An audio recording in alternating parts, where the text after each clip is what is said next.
Pleasant day to everyone again. So this is Module 2 of your review for planning.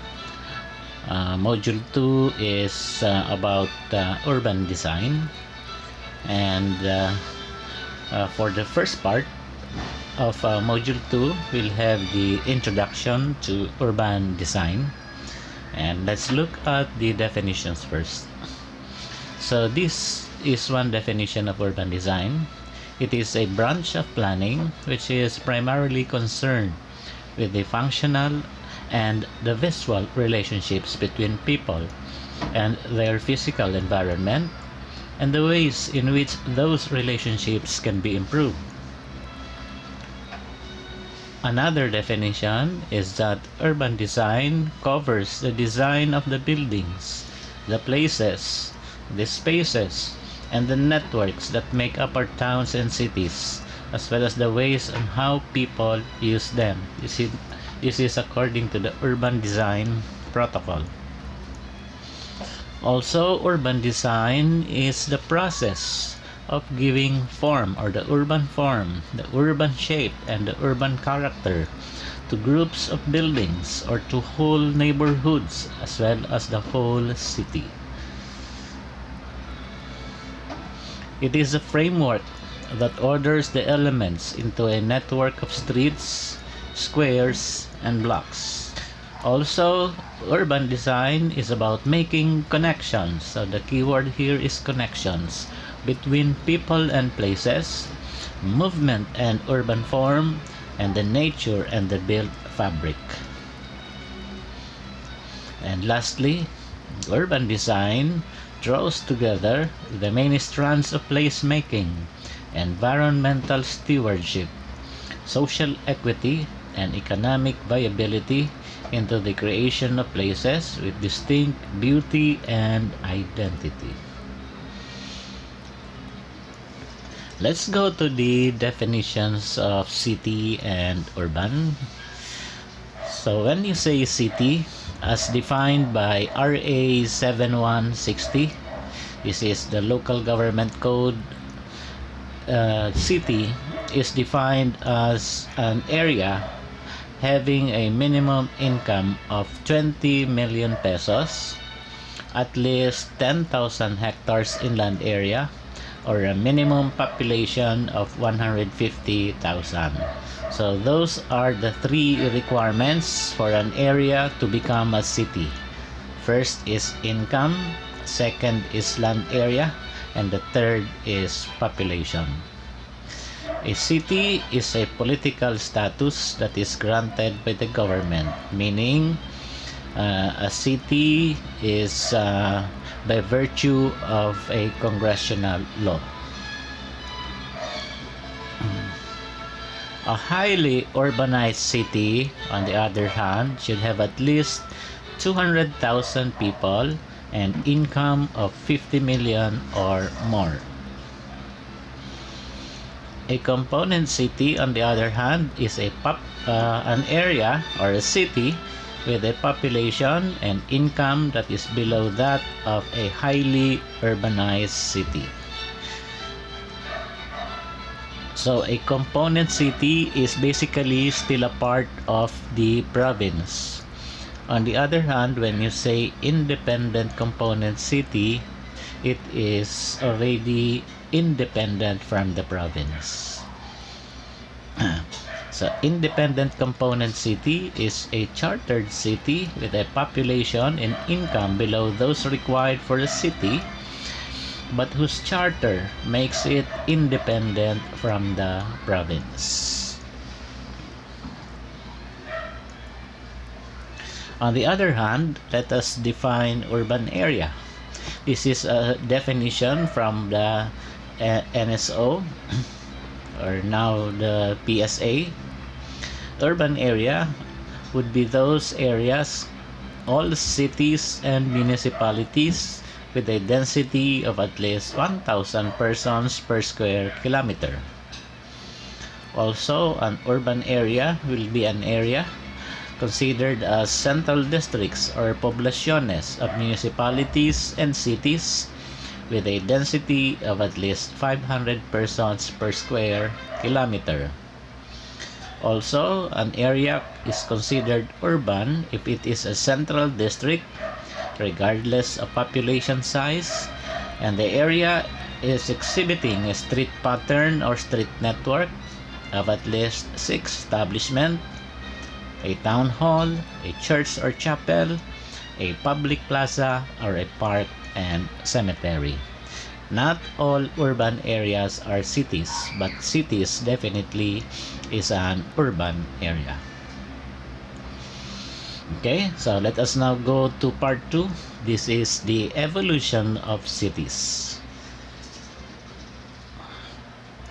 Let's start with the proto-city, and these are the Neolithic settlements in Western Asia. Jericho is considered as the earliest settlement in Israel around 9000 BC. It is a well-organized community of about 300 people and built around a reliable source of fresh water. It is girdled by a tremendous stone wall. So this is an artist's rendition of ancient Jericho. But you can only see the ruins here. Another proto-city is in Western Asia is in Ain Ghazal. This is a Neolithic settlement in Jordan, and that is 3 times the size of Jericho, with a population of 2,500 to 3,000 over 30 acres. Another Neolithic settlement is Catalhuyuk. This is a very large Neolithic and Chalcolithic proto-city settlement in southern Anatolia, Turkey, considered as the first religious designed city.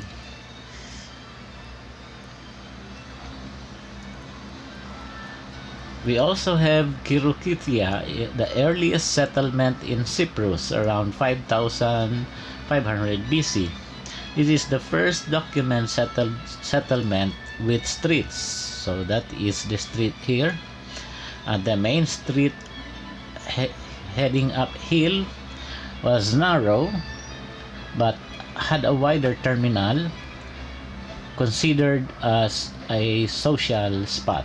No? So going uphill here is considered a social spot. Let's now go to the true cities. The first true cities rose in the mud plains between the Tigris and Euphrates rivers around 3500 BC, and acknowledged as the oldest city is Erido. So this is the ruins in Erido. Damascus is the oldest continually inhabited city, so we still have Damascus up to now. And Babylon is the largest city with 80,000 inhabitants. Again, this is an artist's rendition of Babylon. We also have the true cities in the Nile Valley around 3000 BC. We have the cities of Thebes and Memphis that is characterized by monumental architecture. The cities had monumental avenues, colossal temple, plazas, and tombs. So this is in Thebes and this is in Memphis. This is just an artist's rendition again. We also have the cities in the Indus Valley in Pakistan around 2000 BC. The cities of Mohenjo-daro and Harappa, considered as administrative religious centers with 40,000 inhabitants.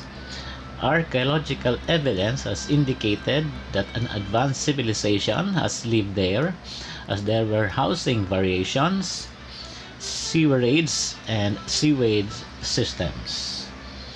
So the first documented swimming pool actually can be found in Mohenjo-daro and Harappa.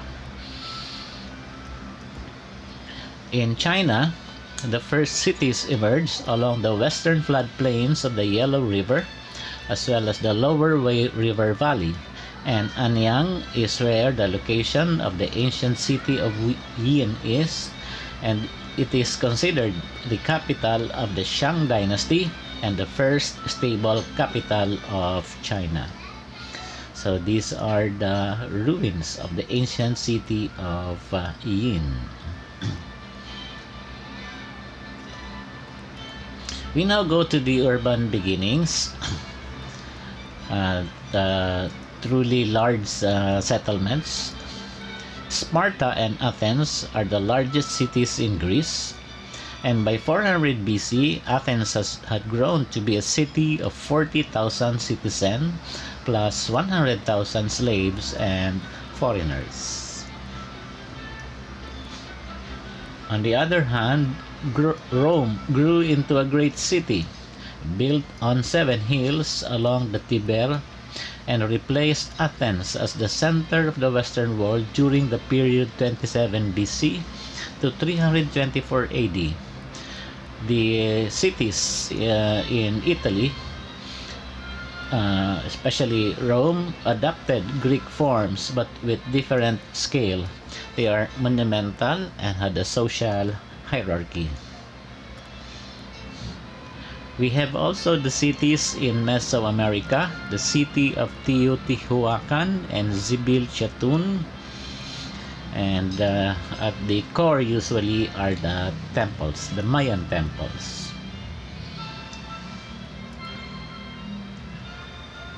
We now go to medieval cities. This is after the fall of the Roman Empire, and this is the rise of the church and the monarchy. So medieval cities were protected by high walls, and inside the walls the streets were narrow and unpaved. So this is Siena and Constantinople, and the rise of the cities also signified the rise of the church. We have also medieval mercantilist cities who grew because of mercantilism. World trade and travel has created major population concentrations, like we have here Florence, Paris, and Venice. The mercantilist cities continue to grow in size. The growth eventually led to congestion and slums. Mercantilism is a system in which a country attempts to amass wealth through trade with other countries, exporting more than it imports and increasing stores of gold and precious metals. We also have the medieval cathedral cities. The focal point of regal city growth was the cathedral or any similar monumental structure. Why regal? Because the center is the walled area, and going out of the gates are where settlements grew. So it has the characteristic of a regal city pattern. It has retained the walled city from Roman practice, and the enclosure of the cities has posed problems for growing populations because of the limited resources, and epidemics has occurred and generally unhealthy environment.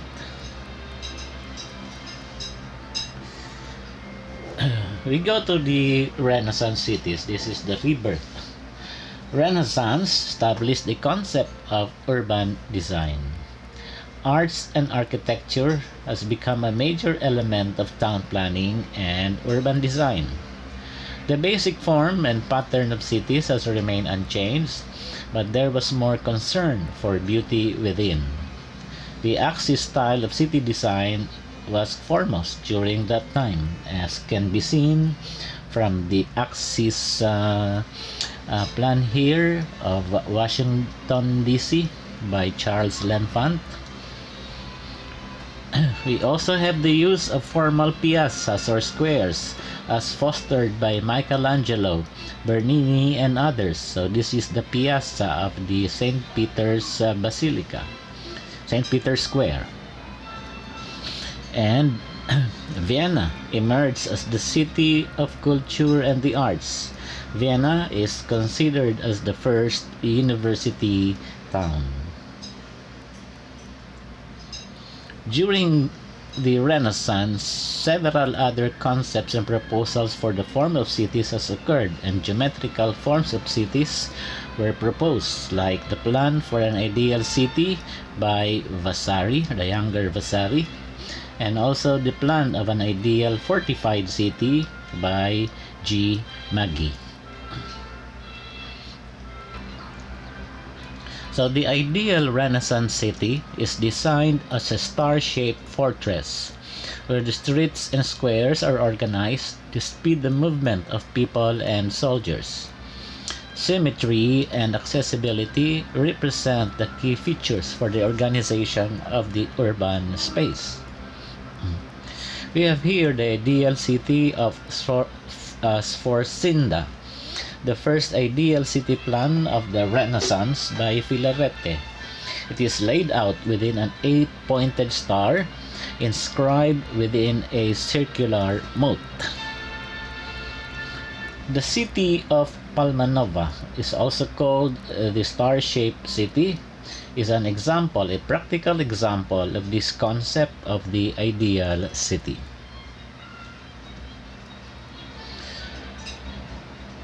Also, during the Renaissance, George Eugene Haussmann worked on the renovation of Paris, and so the Arc de Triomphe became the center of 12 avenues. So this is the arc, and you have the 12 avenues radiating outward and connecting to the city. It assured green spaces by lining the avenues with streets and by using pocket parks all around the city. To date, this planning design is still used for the development of other cities and making Paris the best planned city. Let's now go to the Baroque cities. The cities during that period were marked by the monumentalism and grandeur of the reigning monarchs of the Western world and was most vivid in France. The huge open spaces were created in cities with the majestic boulevards. This era is a lasting impression that all cities can be beautiful and inspiring. And in Versailles, the landscape architecture showcased palaces and gardens. So that is the famous Versailles Palace and Gardens.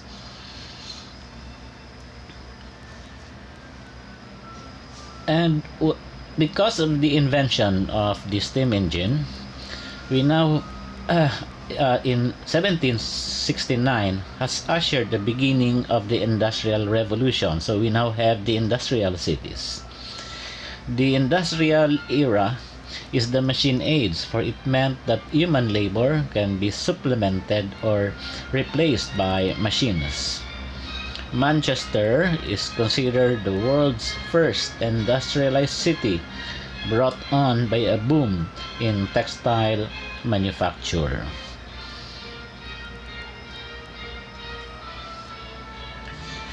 The ideas and theories of Tony Garnier for Industrial City was adopted by Dutch architect J.J.P. Oud in the design of Rotterdam. So this is the design of Rotterdam, and that is the inspiration from the concept of Tony Garnier for the Industrial City.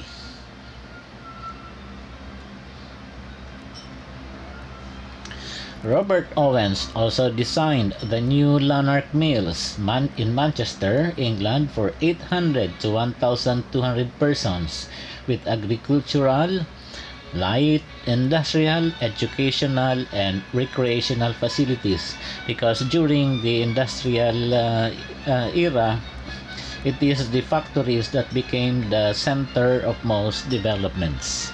And this concept of the new lanark is somehow also a uh, a concept of new town development. We now go to the planned cities. We have Philadelphia, is the speculator's town designed by William Penn using the grid iron pattern. So the area of Philadelphia lies between two rivers. So this is the nearest point from that zone and this river. So it has become a transshipment point between those two riverways. No? Basically, the streets is grid in pattern. We also have the planned city of Islamabad, the new capital city of Pakistan that was designed by Constantine Doxiadis. The plan separates cars and people, allows easy and affordable access to public transport and utilities, and permits low-cost gradual expansion and growth without losing the human scale of his communities. We also have Brasilia, the new capital of Brazil designed by Lucio Costa, and the city's shape, this one resembles an airplane or a bird with two huge axes in the sign of the cross. So that wherein one is for government. This is the government. Commerce is here at the center, and we have entertainment at the this portion, and the others are for residential. And the buildings there in Brasilia were designed by Oscar Niemeyer. We go to Chandigarh. This is the only realized plan of Le Corbusier. The original master plan of Chandigarh is by Albert Mayer, and Le Corbusier replanned it according to the concept of the city beautiful. The whole plan represents a large-scale application of the Radbourne principle, and also regularized by Le Corbusier's predilection for the rectilinear and the monumental. So that is city beautiful approach or concept. Canberra is the new capital of Australia, originally designed by Walter Burley Griffin and Marion Mahoney Griffin, the husband and wife team. The city's design was influenced by the Garden City movement again, featuring geometric motifs such as circles. So we have circles and hexagons and triangles, and was centered on axes aligned with significant topographical landmarks. So from here, there is a view of the mountain here, and also from here is the valley between this and this mountain.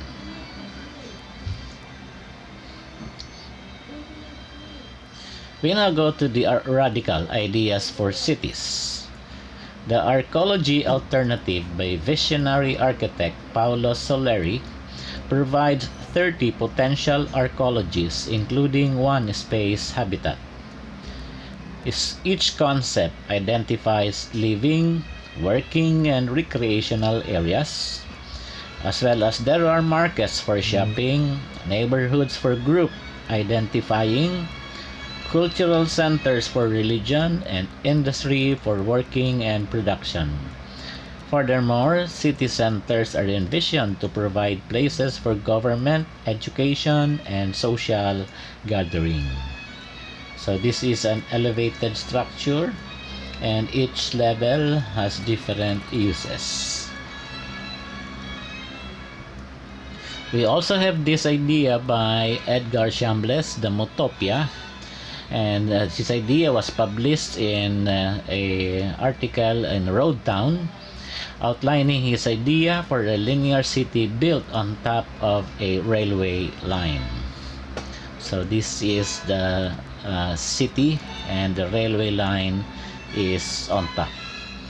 So para magiging Great Wall of China to. Okay, we now go to science cities as proposed by the Metabolism Group.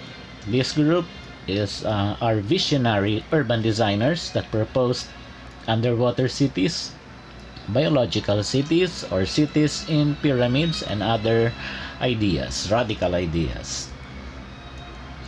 We have the Marine City by Kiyonori Kikotake. This is a project for a floating industrial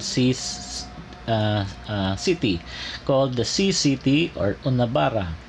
It is a new radical idea of creating a floating metropolis in the ocean. It is self-sustainable, flexible, clean and safe, earthquake-proof, impervious to flooding, and away from urban sprawl on the mainland. So that's it, the end of this presentation. Thank you again for watching. This presentation is protected by copyright and intellectual property rights laws. Reproduction and distribution of this video presentation without written permission of the author and sponsor is prohibited. The 2006 Code of Ethical Conduct for Architects provides that no one shall neither appropriate the intellectual property of nor unduly take advantage of the ideas of another architect without express authority from the originating architect. With that, thank you, keep calm, God bless, and good luck in your exams.